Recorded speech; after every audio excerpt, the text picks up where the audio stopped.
주님 감사합니다. 오늘도 저희들을 이 자리에 불러주시고 또 주님의 말씀을 함께 교제할 수 있도록 주님께서 은혜를 베풀어 주시고 또 지혜와 계시의 영으로 함께 해주실 것을 간절히 기도를 드립니다.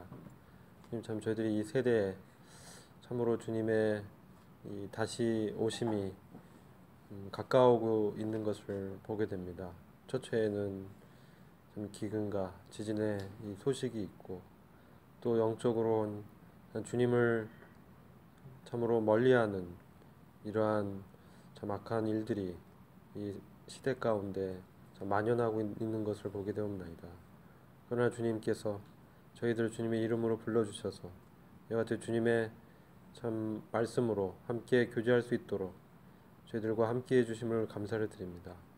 이 시간을 주님의 그 성령께 의탁을 드렸고 온전히 참 주님의 이 계시가 더욱 밝아지기를 간절히 기도를 드립니다.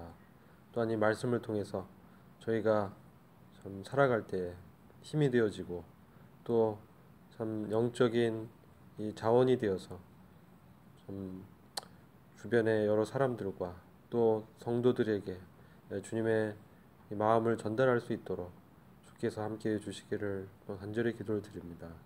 이 시간을 주님께 부탁을 드렸고 예수 그리스도의 귀하신 이름으로 기도했습니다. 네. 저희가 지난 시간 때 계시록의 그 2장 지금 있는 일들에 대해서 교제를 같이 나눴습니다.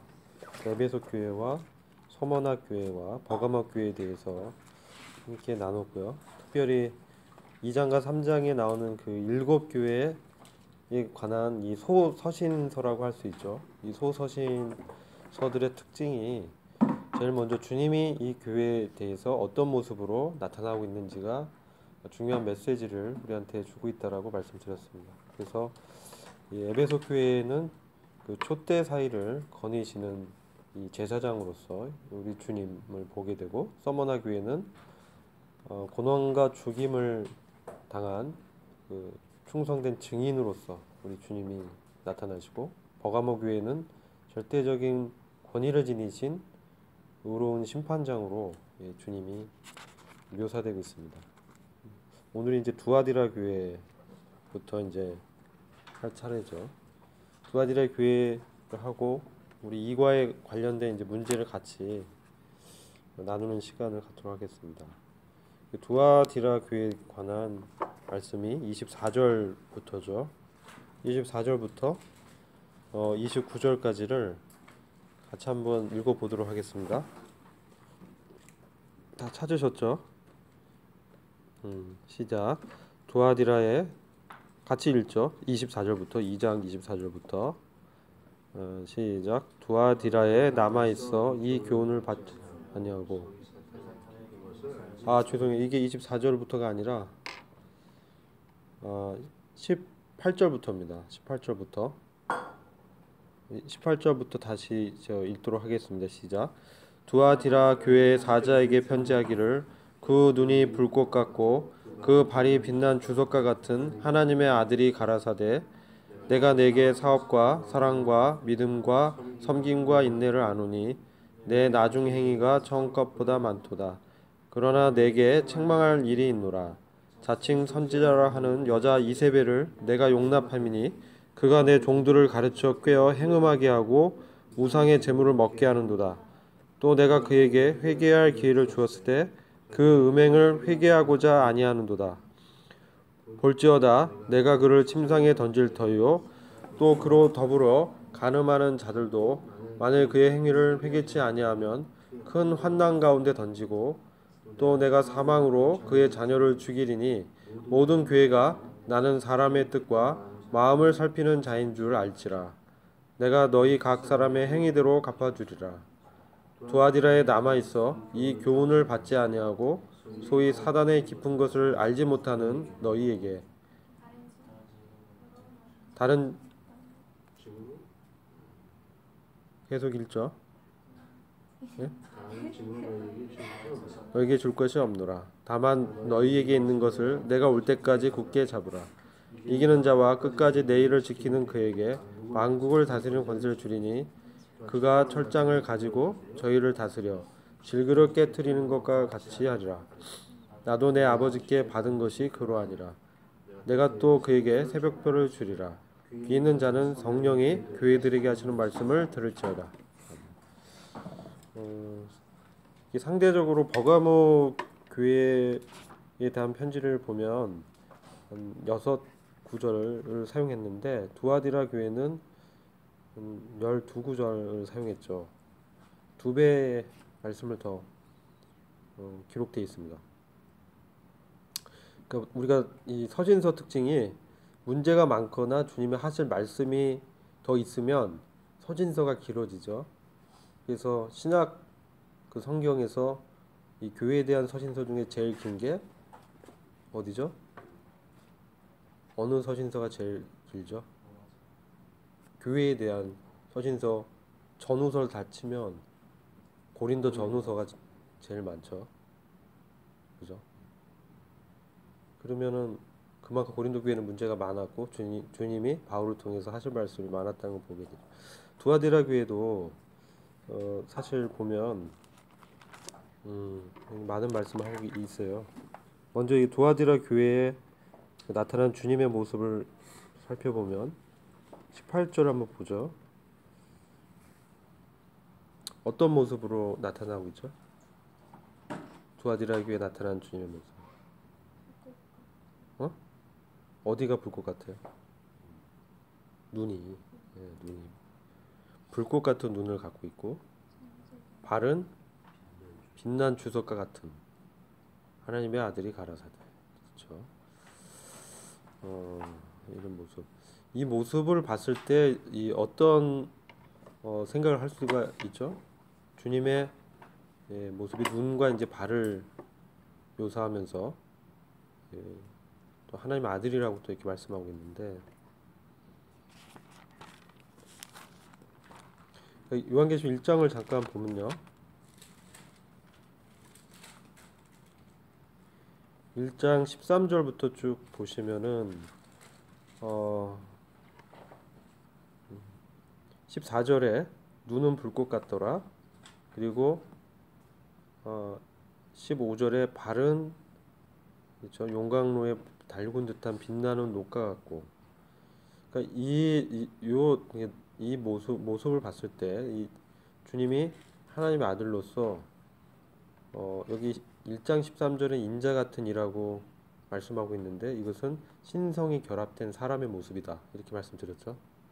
그래서 바로 이제 인자됨을 인해서 심판의 권세를 받은 하나님의 아들의 모습이 이제 묘사되고 있다 이렇게 볼 수가 있는 거예요. 그래서 두아디라 교회는 하나님의 이 아들의 모습으로 하나님을 대적하는 세력을 불꽃 같은 눈으로 보시고 그들을 심판하는 이런 모습입니다. 발로 짓밟아 버리는. 그래서 심판을 하시는 그 주님의 모습을 더 이렇게 보게 되죠. 특별히 이렇게 불꽃과 같은 눈은 속 중심을 이렇게 살펴보시는 그런 눈이죠. 그래서 그분을 이렇게 외형적인 것으로 많은 것들을 우리가 가리울 수 있지만 사람의 눈으로는 이렇게 알 수가 없는 부분까지 하나님의 그 시야로는 이렇게 볼 수 있는 것도 보게 됩니다. 19절 보시면 이유를 알 수가 있죠. 19절은 이렇게 칭찬하는 구절이에요. 두아디라 교회 잘한 점들. 어떤 게 있었습니까? 19절 보시면. 예? 은혜자매? 두아디라 교회 잘한 점. 섬김. 섬김. 잘했죠. 행위와 또 여러 가지 것들을 말씀하고 있잖아요. 19절에서.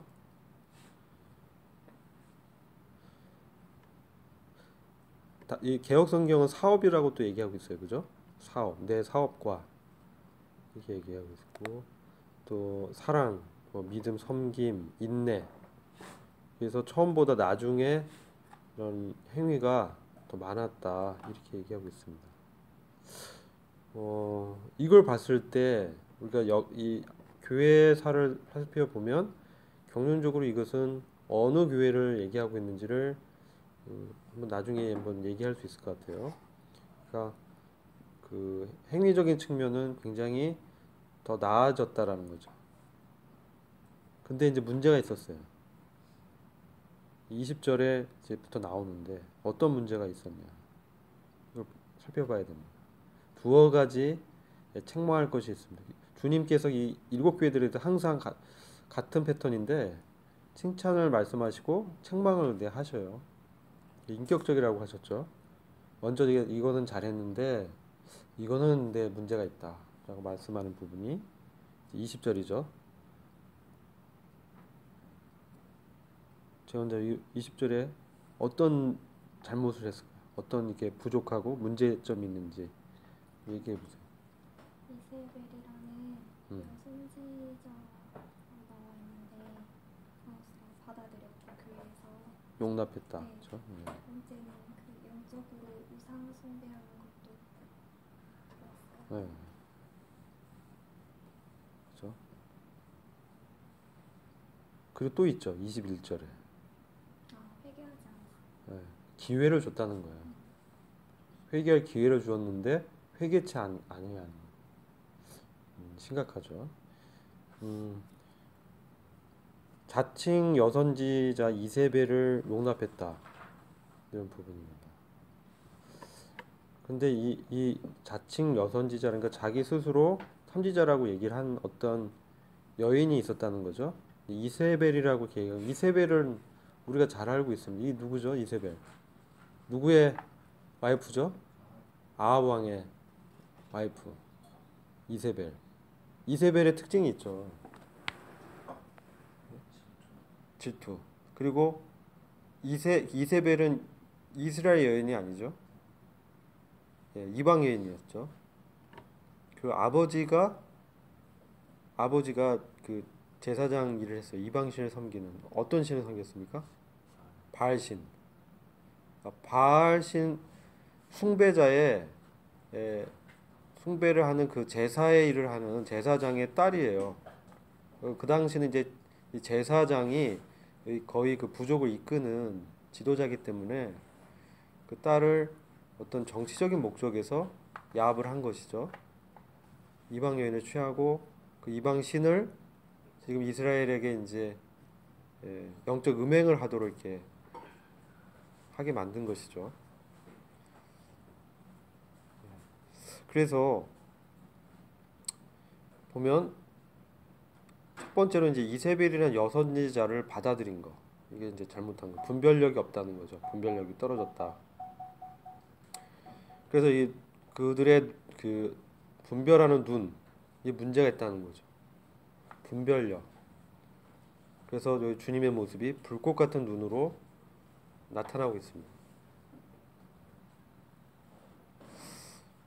이게 리더십의 문제라고 좀 보여져요. 이 교회가 어떤 자칭 여선지자, 뭔가 유력하고 뛰어난 그러한 어떤 재능을 갖고 있는 여자를 지도자의 어떤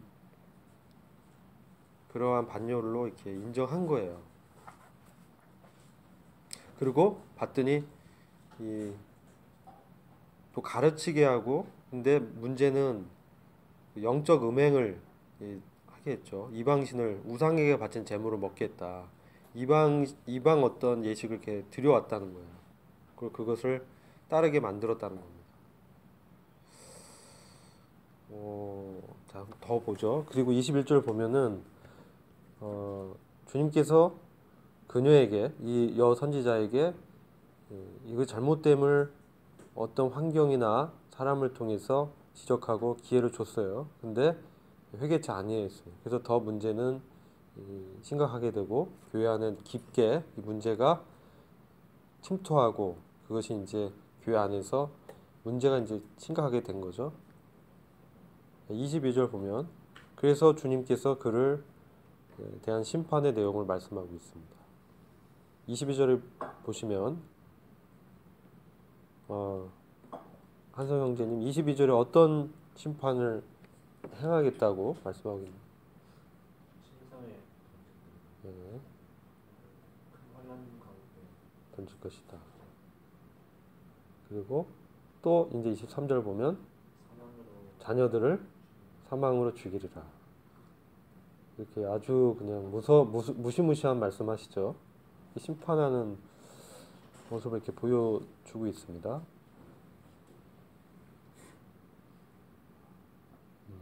여기 22절에 대환란이라고 했을 때 이에 대해 해석을 이제 여러 가지로 하는데요.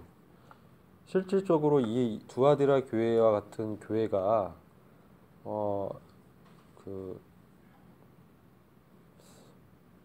이건 참 이렇게 저희의 분별인데 교회사적으로는 이 천주교를 얘기하고 있다고 분별을 하고 있습니다.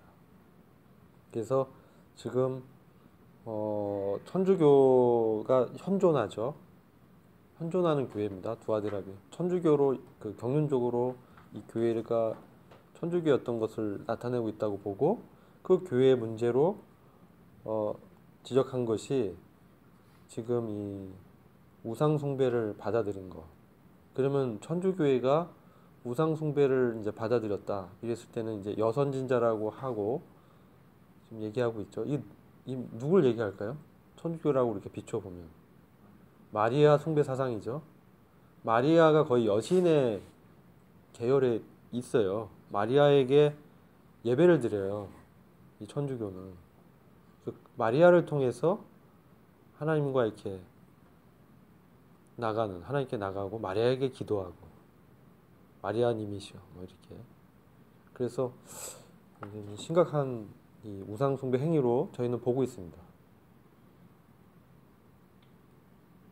그런데 이제 잘한 건 아까 그 19절처럼 봉사 활동을 잘하죠. 천주교는 아주 사회 구제 활동, 봉사 활동 잘하고 있어요.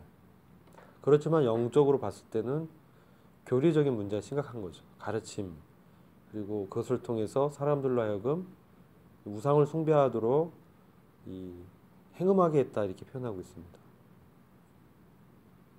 그런데 그러니까 천주교가 대환난에 던지리라 했을 때 천주교는 환난을 통과한다고 이렇게 분별하는 거예요.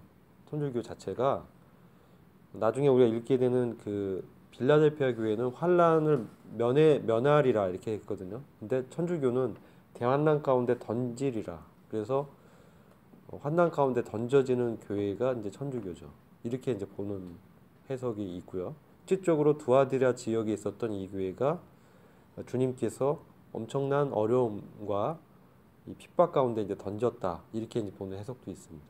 근데 이제 영적인 교훈은 이 교회 가운데 이와 같이 리더십에서 분별 없이 이 이방의 어떤 문화와 그 이방 종교를 들여온 거 이게 이제 문제라는 거죠. 그리고 또 하나 이제 문제가 또 나옵니다. 쭉 읽다 보면은 그리고 이제 이러한 심판을 통해서 주님께서 우리에게 교훈해 주시고자 하는 것이 23절에 나옵니다. 거기서 주님이 어떠한 모습으로 나타나냐면은 그 자녀들을 사망으로 죽이리라. 그래서 그 가르침에 이제 물들고 이것에 그 전도를 하는 거죠. 이들이 이 도를 전파함으로 그걸 믿게 된 자들, 영적인 자녀들이죠. 이들이 거의 그 영적인 생명이 없는 거죠. 이런 것들을 이렇게 보게 되고요. 그러면 모든 교회들은 내가 사람들의 속과 마음을 살피는 자임을 알게 되리라. 그리고 내가 너희의 행위에 따라 너희 각자에게 이제 갚아주겠다. 겉으로는 그럴듯하게 보인다는 거예요. 근데 그들의 속과 마음은 그렇지 않다라는 거죠. 근데 하나님께서는 그것을 꿰뚫어 보시고 계시다. 그래서 우리가 이제 이 천주교의 문제는 그 겉모습, 종교 예식, 행위 이것으로 포장하지만 그들의 속은 하나님과 별 관계가 없다는 겁니다. 그런 것을 이제 보게 되고요. 근데 24절에 보면은 두아디라 교회 그러면은 천주교에 구원 받은 사람이 전혀 없느냐? 그렇지 않다는 걸 보게 돼요. 24절 보면 여기 이제 흥정력은 이렇게 얘기하고 있습니다. 내가 너희와 두아디라의 나머지 사람들 즉 이 교리를 받지 아니하고 그들이 말하는 사탄의 깊은 것들을 알지 못하는 많은 자에게 말하노니 내가 어떠한 다른 짐도 너희에게 지우지 아니하겠노라. 이렇게 얘기하고 있습니다. 그러니까 이 사단의 깊은 것을 알지 못하는 사람들이 있었고, 그리고 이 가르침을 받지 않은 사람들이 있다는 거예요. 그리고 이런 사람들은 구원을 이제 받았다고 분별이 되는 겁니다. 그래서 천주교도 중에서도 구원받은 사람이 있다는 거예요. 25절 보면 그러나 너희가 이미 가진 것을 내가 올 때까지 굳게 잡고 있으라. 이미 그들이 받았던, 이미 두아디라 교회가 복음을 통해서 영접한 그런 건전한 가르침과 이 복음의 내용, 그 다음에 그 주님을 영접한 이런 것들을 굳게 잡고 있으면 그런 사람들에게 26절 보면 그 믿음을 이렇게 굳게 지키는 자들이 있다는 겁니다. 그리고 26절 보시면 한번 그 상용 형제님 26절 읽어주실까요? 이기는 자와 끝까지 내 일을 지키는 그에게 만국을 다스리는 권세를 주리니. 네. 자, 네. 그가 철장을 가지고 그들을 다스려 질그릇 깨뜨리는 것과 같이 하리라. 나도 내 아버지께서 받은 것이 그러하니라. 네. 그래서 이기고, 이거 믿음을 지키고 이런 의미라고 그랬죠. 요한 계시록과 요한복음, 요한 서신서에서 이긴단 말은 믿음을 지킨다 이 얘기예요. 어떤 믿음이냐? 특별히 요한일서 5장 4절 5절에 나오는 예수 그리스도가 하나님의 아들이심을 믿는 신앙, 세상을 이긴 신앙이죠. 이것이 구체화적으로 나타나는 거예요. 그 세상의 어떤 이방의 좋은 것들, 세상에서 이렇게 받아들여지고 이 기복이잖아요. 이세벨. 천주교에서 보면 그 마리아를 통해서 기복 신앙이 이제 들어온 거죠. 바알 신이잖아요. 이세벨은 바알 신을 숭배하도록 했지 않습니까? 바알 신은 풍요의 신이잖아요. 풍요, 번성. 그래서 그 농작물을 풍성하게 잘 자라도록 해주기 위해서 바알 신한테 이렇게 제사 드리고 했지 않습니까? 아세라는 뭐야? 다산의 여신이잖아요. 아이들 많이 이렇게 낳게 하고. 이거는 이 세상에서의 축복을 구하는 것이죠. 그러니까 이세벨은 이 세상의 축복을 마치 하나님을 믿는 신앙처럼 가르쳤다는 거예요.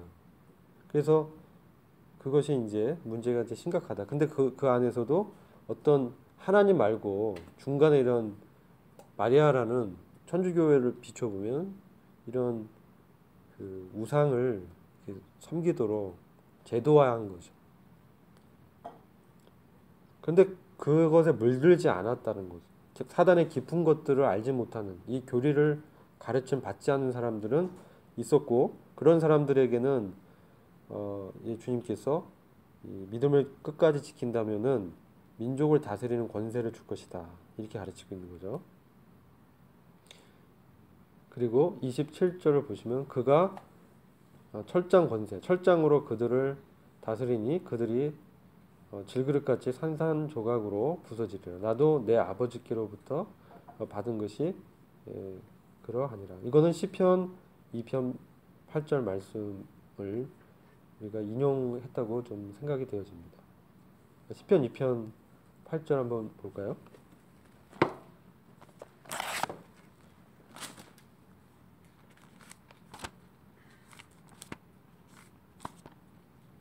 두리자매님이 시편 2편 8절 말씀을 좀 읽어주실까요? 내게 구하라. 내가 이방 나라를 내 유업으로 주리니 내 소유가 땅 끝까지 이르리라. 9절까지도 같이 읽어주시죠. 내가 철장으로 그들을 깨뜨리며 질그릇같이 부수리라 하시리라. 지금 여기 시편 2편은요 1절 한번 보세요.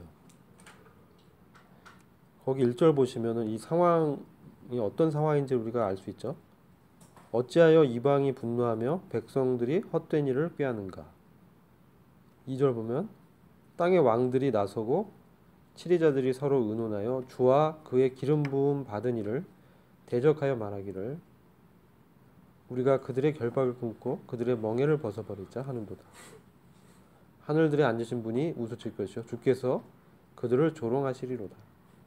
그때 그가 진노 가운데 그들에게 말씀하시고 심히 불쾌하여 그들에게 화내시기를 내가 나의 거룩한 산 시온 위에 내 왕을 세웠도다 하시리라. 내가 칙령을 선포하리라. 주께서 내게 말씀하시기를 너는 내 아들이라. 오늘 내가 너를 낳았노라. 내게 구하라. 그러면 내가 너에게 이방을 내 유업으로 땅의 맨 끝을 내 소유로 주리라. 그리고 이제 8절 9절 나오는데 이것은 이 시편 기자가 마지막 때 특별히 이제 환란을 통과하고 주님께서 재림하실 때 이 이방의 그 왕들이 주님으로부터 심판받는 것을 이렇게 예언하고 있다고 이렇게 분별이 되어지거든요. 그들이 이제 아마겟돈에 이렇게 모이잖아요. 이방 그 왕들이 군대를 이끌고 마지막 그 전쟁이라고 하죠. 아마겟돈 전쟁을 일으키는데 그때 주님은 그들에 대해서 조롱하시고 이제 심판하시는 모습으로 나타나시고 또 진정 이 세상의 왕으로 주님이 나타나시는 것을 이렇게 말씀하는 거예요. 그리고 그 이방 민족을 철장 권세로 깨뜨리는 것이 이제 예언되어 있는 거죠. 질그릇 같이 산산이 부서지는 그 모습을 보게 됩니다.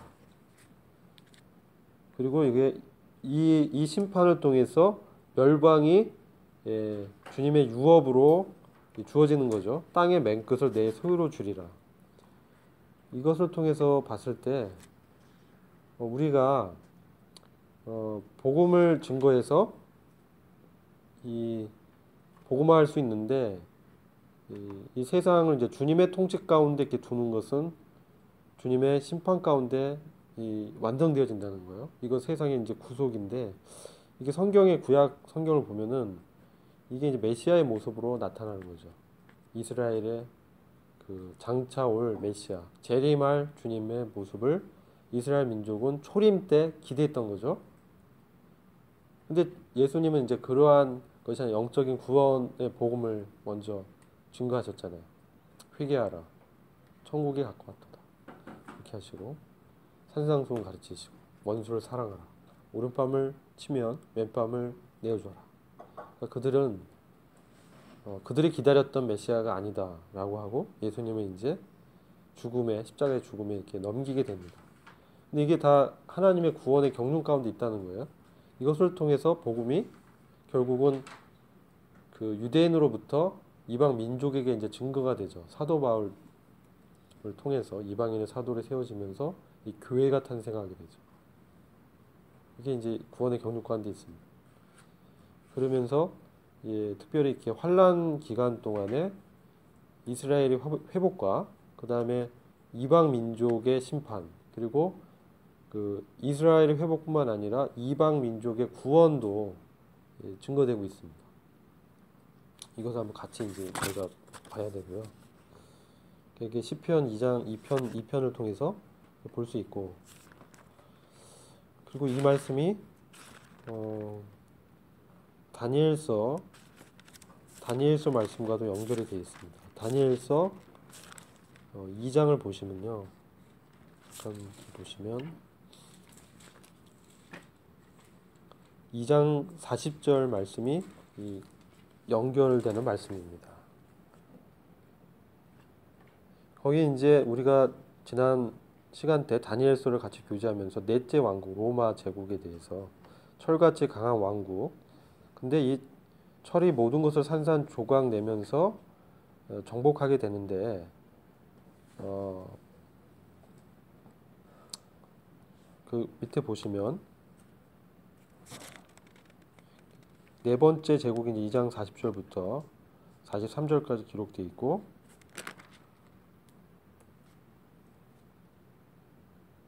제가 구절은 40절이 아니라 34절 말씀이 잘못 말씀드렸어요. 2장 34절 말씀.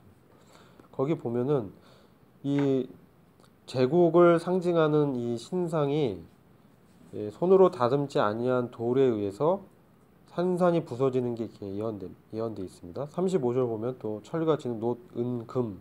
그러니까 금은 머리 뭐 쭉 있잖아요. 가슴은 은, 배, 뭐 놋, 다리는 이제 철이었잖아요. 그다음에 발가락 부분은 이제 나눠지면서 철과 진흙이 섞여 있는데 이게 인류의 어떤 통치의 역사잖아요. 제국들의 역사를 이렇게 인간의 역사인데 그 인간이 세운 이 제국과 이 문화가 산산이 부서질 것이 예언되어 있습니다.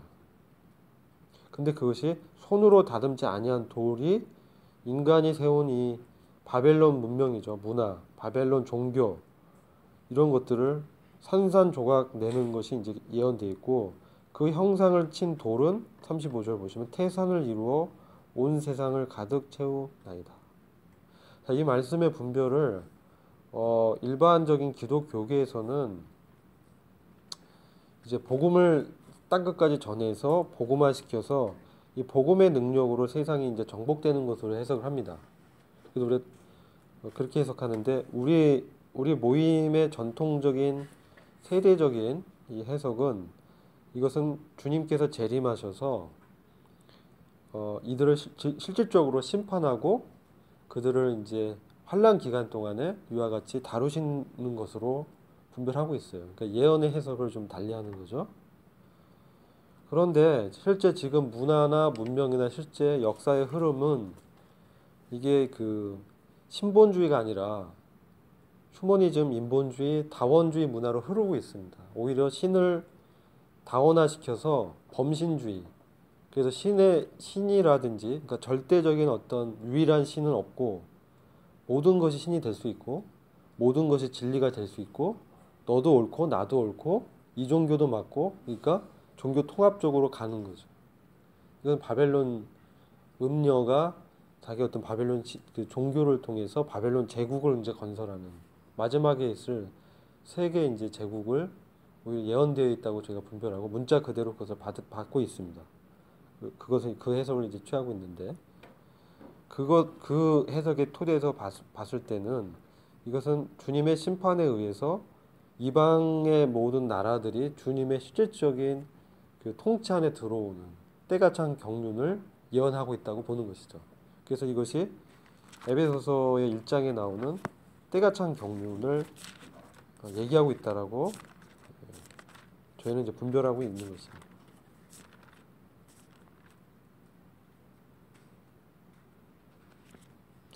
1장 10절이죠.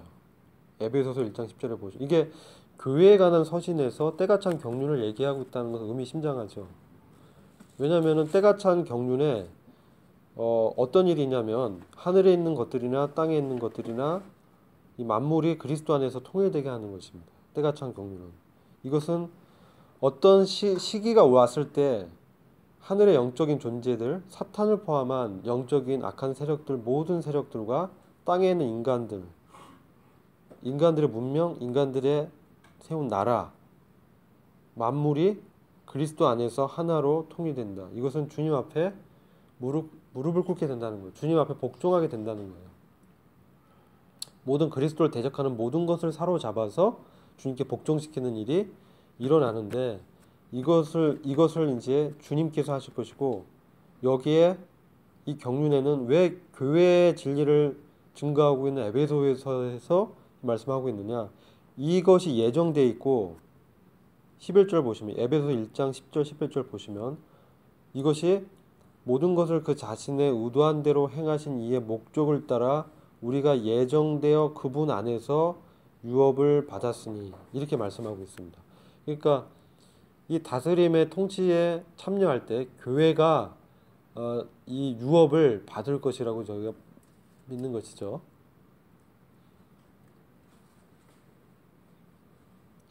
처음 들어보시는 거 아니죠. 이제 우리가 알고 있는 내용을 이렇게 리마인드 해드리고 있는 거예요.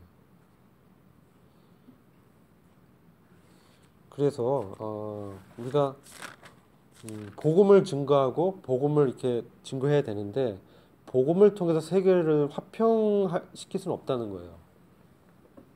우리는 이제 우리가 주어진 환경에서 때로 어떤지 못 어떤지 복음을 증거하지만 구원은 주님께 속해 있고 세계 구속도 주님께서 이루신다는 거죠. 그리고 그러한 이제 세계의 역사가 흘러가고 있다는 거예요. 그래서 여기서 교회는 우리는 환난 전에 휴거되리라 이렇게 믿고 있는 것입니다. 왜냐하면 이 세상은 더 이상 주님이 교화시킬 수 없는 지경까지 이제 흘러가게 되고 주님의 심판이 이 땅 가운데 임하는 환난기에는 교회는 주님과 함께 그 환난을 이렇게 바라보는 관조하는 위치에 주님과 함께 있을 것이라고 보는 것입니다. 그게 요한계시록 4장에 나타난 24장로의 위치라는 거죠. 그 교회를 대표하고 있고 그 다음부터 이제 환란이 이제 이렇게 쭉 펼쳐지기 때문에 그렇게 이제 저희가 보고 있고요. 두아디라 교회는 근데 환난을 통과하는 교회라고 제가 말씀드리는 거예요. 두아디라 천주교회는 환란 통과 다 휴거될 수 없어요. 일부만 그 중에 믿는 자 일부만 그들의 우상 숭배의 그 깊은 것에 물들지 않은 사람들만 구원을 받고 나머지 대부분은 환난에 이제 던져진다 이렇게 이제 보는 것입니다. 그래서 아까 그런 이방을 유업으로 받고 철저한 권세, 민족들을 다스리는 권세를 받는 사람들이 두아디라 교회 이와 같이 이방의 그 기복 신앙을 받지 않고 순수하게 그 복음을 믿고 있는 사람들에게 유업으로 주님의 통치 가운데 함께 들어갈 것을 유업으로 주신다고 이렇게 약속하고 있는 말씀을 이제 보게 되는 거죠. 그게 26절과 27절입니다. 그래서 나도 내 아버지께로부터 받은 것이 그러하니라. 주님께서도 하나님 우편 보좌에 앉아 계셔서 그 통치에 주님이 이제 통치의 그 주권자로 통치하실 것이죠. 우리 교회는 그 통치에 참여할 겁니다. 그리고 28절에 새벽별을 주겠다 말씀. 이 새벽별이 누구냐? 새벽별이 누굴까요? 네? 금성인가요? 새벽별을요. 여러분 이제 개혁성경 보면 모닝스타 이거를요 루시퍼로 해석하는 게 있어요. 그거 잘못됐어요. 해석 완전 잘못한 거예요. 이거는 주님이죠. 주님. 새벽별 같은 주님을 그들이 얻게 될 것이라는 거예요. 루시퍼가 아니라. 그거 자 볼까요? 요한계시록 끝에 한번 보면 이 새벽별이 누군지를 알 수 있습니다. 이 요한계시록 22장 16절입니다.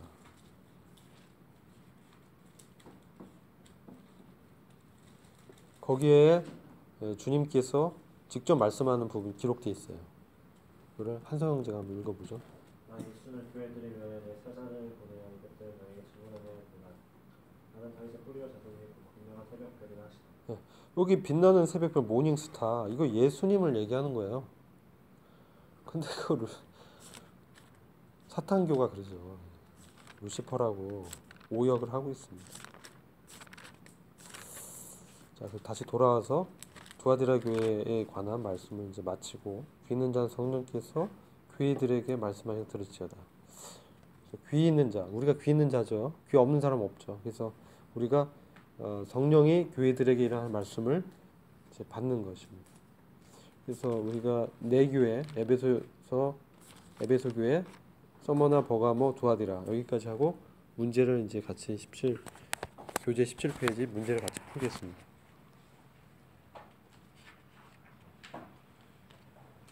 1번 교회가 타락하는 근본적인 원인을 이제 얘기하는 겁니다.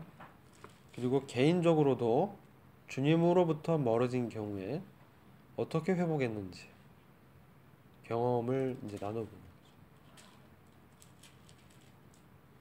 교회가 결국은 이제 믿는 이들의 모임이잖아요. 각 개인이 타락하는 근본적인 원인, 이 타락은 주님으로부터 떨어져 나오는 거예요. 주님부터 멀어지는 근본적인 원인이 뭐냐는 거죠.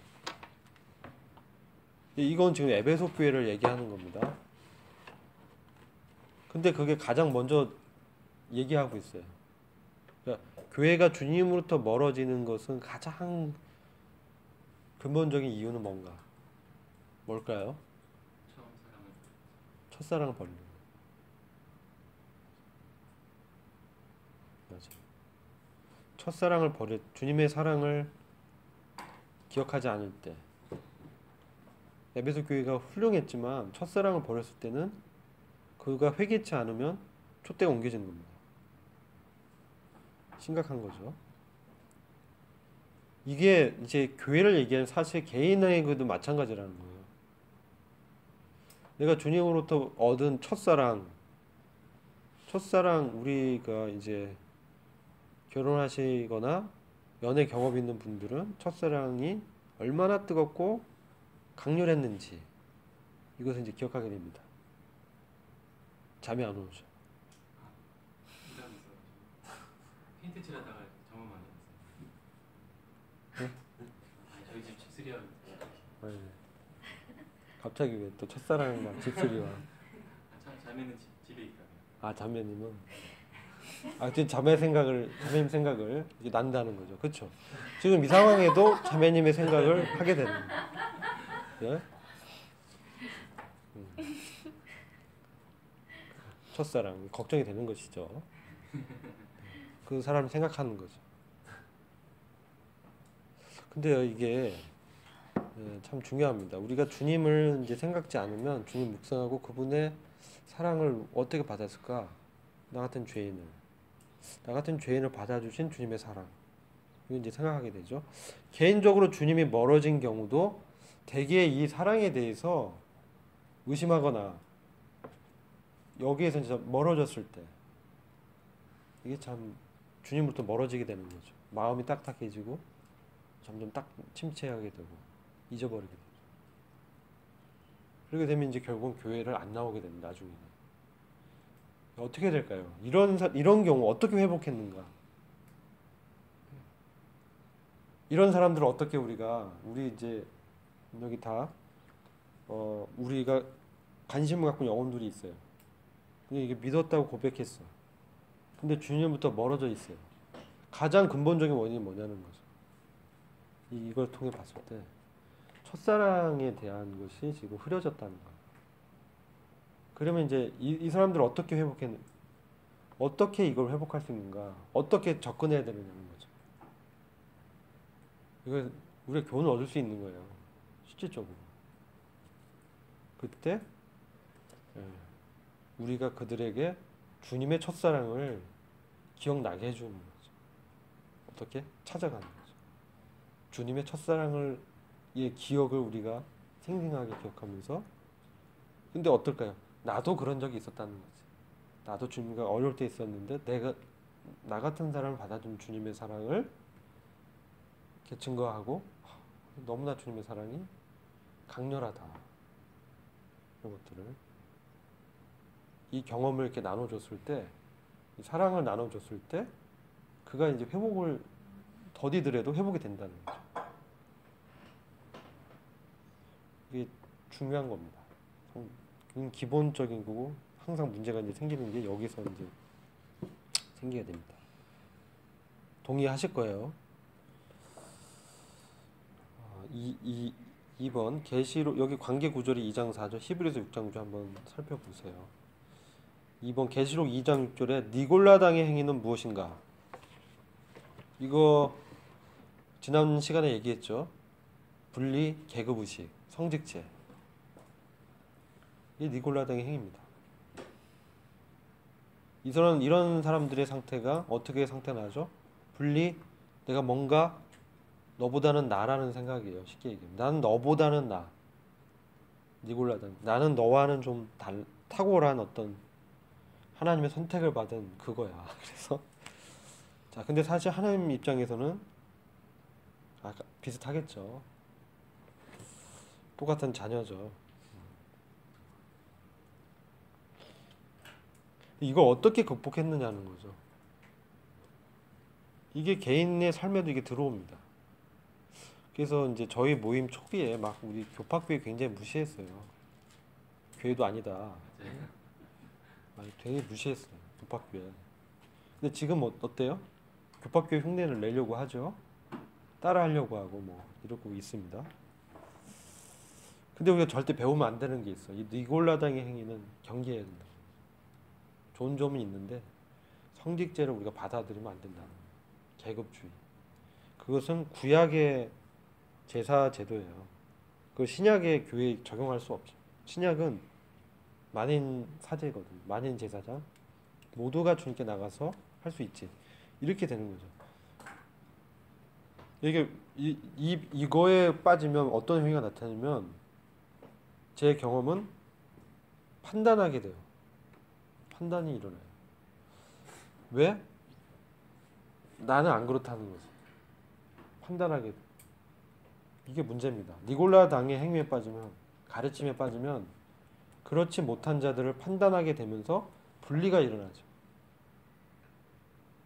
그들이 그러니까 의도적으로 범죄하고 정말 뭐 교회가 이렇게 권면해도 따르지 않으면 이방인처럼 이렇게 우리가 해야 되지만 그렇지 않고 연약과 어려운 가운데 있는 사람들을 그럼 어떻게 할 거냐는 거지. 그들에 대해서 오기를 잡은 거예요. 어떻게 해야 되냐. 이것도 우리가 기억해야 돼요. 굉장히 중요한 내용이에요. 이게 다 교회의 이런 문제들을 주님이 다 이렇게 보여주고 있는 거예요. 현대 교회에 이게 다 나타난다는 거죠. 영적인 부분이.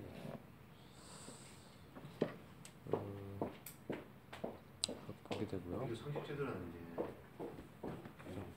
단순히 그냥 뭐 층을 붙이고 뭐 어떤 그 직급을 주고 이런 부분을 넘어서 그러니까 그런 우리 모임에서도 충분히 그런 부분 나타날 수 있는 거잖아요. 예를 들면 그러니까 특정 어떤 뭐 은사라든지 아니면 뭐 그런 장로란 이런 거 하시는 특별한 분들이 그거를 자신들한테 주어진 어떤 그런 은사 이상의 거를 뭐 원하거나 아니면 영향을 미치려고 할 때 그게 충분히 그런 성직제도는 아니지만 성직제도 같이 여기 그런 영향을 나타낼 수 있는 거죠. 그 제가 이제 분별하면 복수 리더십이잖아요. 그 복수 리더십은 장로는 은사가 아니라 직임이라고 생각하는 거죠. 그게 성경적이고 그 사람이 아웃될 수 있는 거죠. 그 사람이 뭐 평생 하는 게 아니라 은사는 주어지는데 그것도 주님 걷어갈 수 있고 장로직은 더더욱 그렇다는 거죠. 그게 지금 이제 저희 모임 같은 경우는 그런 어떤 시스템을 가지고 이제 장로라는 이런 부분에서 이제 그렇게 하는데 실질적으로 대부분의 모임들이 그렇지 않았잖아요.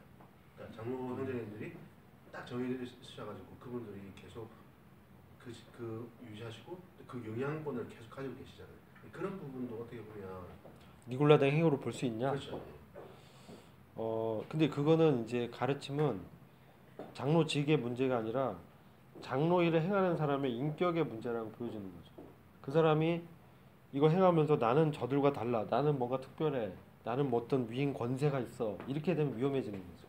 근데 이제 제가 드린 말씀은 성직 제도를 그러니까 그런 아예 제도 속에 있는 사람들은 그렇게 하든 그렇게 하지 않든 상관없잖아요. 왜냐하면 이미 벌써 그렇게 특별하게 만들어 버렸기 때문에.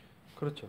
근데 통치를 그렇게 하죠. 근데 교회의 이제 통치라고 생각하죠. 그거를 그냥 우리 모임은 그런 니골라당의 행위를 본받지 않는다고 말을 할지라도 그런 성직제도를 따르지 않는다 할지라도 어떤 문제 해결이라든지 어떤 그런 중요한 이슈가 생기면 그런 것들을 뭐랄까 나서서 해결하시려고 하시는 영향을 미치려고 하시는 분들이 지역 곳곳에 계시잖아요. 그러니까 전체적으로 모임의 분위기 봤을 때. 근데 그게 단순히 어떤 개인적인 인격적인 문제라고 보기에는 어떤 그런 네트워크가 너무 그렇다는 그런 부분도 이제 우리가 간혹 볼 수 있잖아요. 근데 그럴 때는 어떻게 이거를 적용해야 되냐? 그러니까 이거를 어떻게 우리가 받아들여야 되는 거죠. 그게 그냥 단순히 그분이 그런 어떤 그동안 해왔던 어떤 인격적인 그런 뭐 약간 그런 부분이냐 아니면 실질적으로 이 주님이 어떻게 보면 이거는 판단하시는 부분이고 심판하시는 부분이잖아요. 교회에서 그렇죠. 니고라당의 주님이 증오하는 행위죠. 네, 그러니까 그러면 우리가 만약에 우리가 그걸 진짜 경험을 했을 때는 우리가 그러면 이 말씀을 토대로 그분들이 모임에 그런 분이 근데 있다는 게 있으면 어떻게 해야 되냐? 그렇죠. 있으면 그러면 이제 규제해야죠. 이런 부분은 장로들이 복수잖아요. 그러니까 그런 장로가 있으면 다른 장로하고 규제해야죠.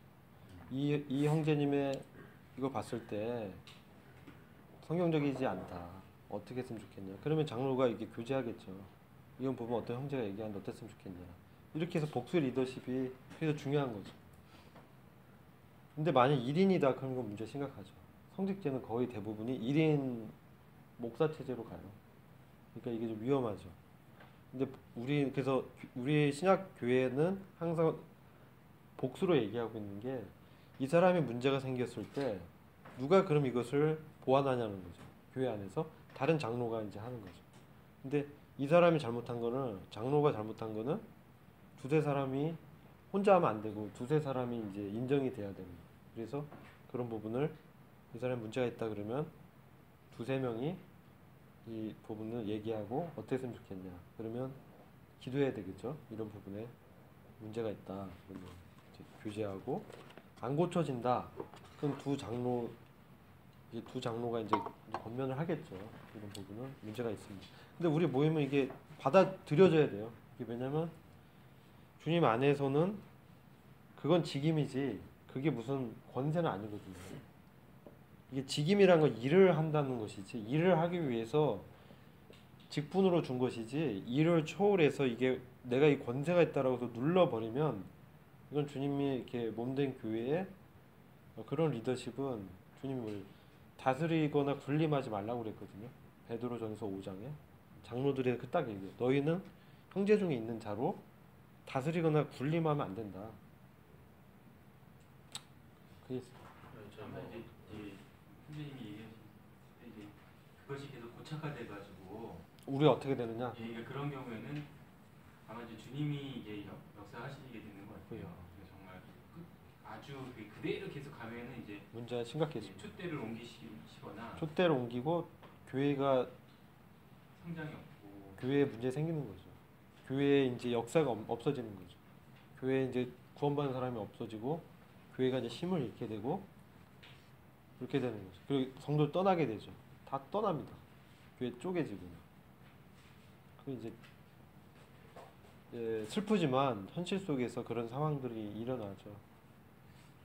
그 니골라당의 행위라는 걸 조금 생각을 해보면 사실 이제 우리 모임은 그 복수장로에서 이렇게 시작이 되고 어떤 말씀이 진리를 알고 있기 때문에 이렇게 가는데 아마 그 천주교에서의 어떤 이제 그런 우리가 흔히 그 사제라고 할 때 일반 그 말하자면 그 신도들은 그 사제라고 하는 그 어떤 그거를 범접을 못할 것 같아요. 정말 이렇게 올려다보고 그 뭐 이제 이사라고 하나요? 떡 나눠주는 거 보면은 우리 이렇게 떼는 게 아니라 이렇게 가가지고 그냥 팍 이렇게 받아먹고 완전히 종속된 어떤 이런 그러니까 그 정말 이 어마어마한 그 그러니까 니골라당이라고 하는 게 정말 이렇게 우리가 알고 있는 그런 느낌이 아니라 정말 높은 어떤 완전히 그 극과 극의 어떤 이제 신분 사이에 그렇게까지 아마 했던 것 같아요. 그러니까 이제 루터가 그 모든 사람이 제사장이라고 하는 그 말씀을 볼 때 너무나 충격이 되는 거죠. 저 이제 또 심지어는 이제 성직자를 통해서 면죄부도 팔고 타락하게 되는 거죠. 타락하게 돼요. 이제 그런 리더십은 타락하게 되고 문제가 이제 생기게 되는 거죠. 근데 그때는 우리가 기도하면서 그거 부분을 다른 장로한테 얘기하고 이제 먼저 교제해야 되겠죠. 그런 부분들은 어떻게 극복했냐? 개인의 삶 가운데 이런 이제 분리 계급 의식은 우리가 이제 주님이 제자들을 발효시키시고 너희는 형제라고 얘기했고 했잖아요. 그래서 그런 부분들이 기본적인 주님의 그 나라와 교회의 질서는 분림하거나 위에서 누르는 게 아니라 조심해야 돼서 서로 권면할 수 있고 이런 부분 얘기할 수 있어야 되는 거죠. 그러니까 이제 그 세상적으로도 뭐 매스컴이나 이런 데 나오는 어떤 교회의 문제들 대부분은 이 니골라당의 일반 그 개신교를 볼 때 니골라당의 이 교훈을 그 사람들이 지켰을 때 그러니까 성직자들이 무소불위에 그냥 그 모든 그걸 갖게 되니까 네. 뭐 성추행을 해도 뭐 성폭력을 해도 이 사람들이 감각이 없는 거예요. 아 내가 이래서 뭐 처음에는 뭐 힘들었겠지만은 나중에 그게 만성이 되니까는 그런 식으로 이렇게 딱 하고 그게 또 이제 세상에 드러났을 때 결국 이제 주님의 욕을 먹이도록 하는 굉장히 강력하게. 그러니까 이제 그게 이제 결국은 그래서 교주가 나타나고요. 이단이 나타나요. 발전해가지고 그 통제가 안 돼요. 자기가 권이기 때문에. 그런 이제 타락하게 된 교회가. 그래서 이제 이거의 복수 리더십이라도 교회 이게 되게 비밀스러운 거죠. 이걸 잘 지키면 교회가 주님의 뜻 가운데 이제 있게 되고 견고하게 세워지는데 이게 잘못 활용되면 교회가 부패하고 어려지게 되는 거죠. 그 모임들도 이렇게 막 이렇게 분리가 되고 뭐 이런 것들 보면 정말 되게 이게 리더십의 문제에서 발생합니다. 자, 여기까지 이제 2번 했고요. 이제 3번 문제는 저희가 오늘 조금 늦게 했으니까 한 40분까지 하죠. 5분 정도만 더 하고 마치도록 하겠습니다.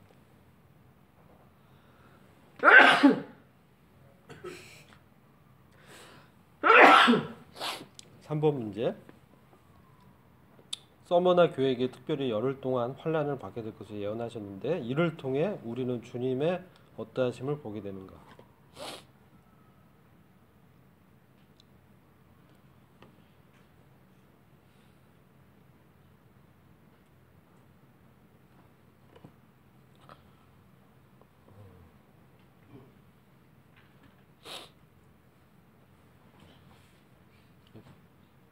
이게 우리 교재 많이 했잖아요. 네? 빨리 얘기해요.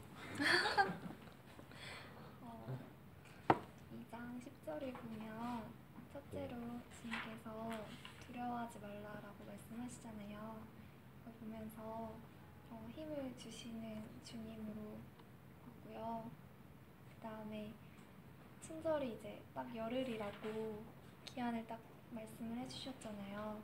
그래서 되게 주님은 약속의 하나님이시고 굉장히 친절하시다라고 생각을 했고, 세 번째는 이제 상을 주신다고 말씀을 하셨어요. 이걸 보면서 주님은 상을 주시는 이고 저희의 수고를 모른 척 하시지 않는 분, 이렇게 요약을 했어요. 그래요.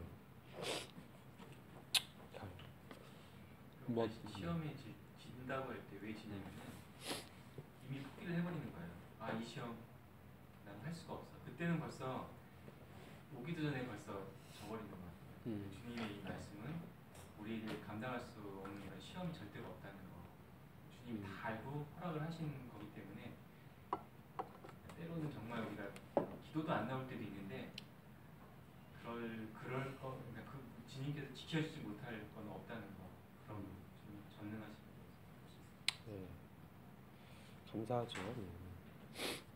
우리 시험에 함께 하시는 주님, 이제 우리가 경험하게 됩니다. 심지어 이제 사망의 음침한 골짜기를 지날지라도 주님께서 함께 하신다. 우리가 비록 그 넘어짐 가운데 있을지라도, 사망과 같은 어려움 가운데 있을지라도 주님이 함께 하신다는 거죠.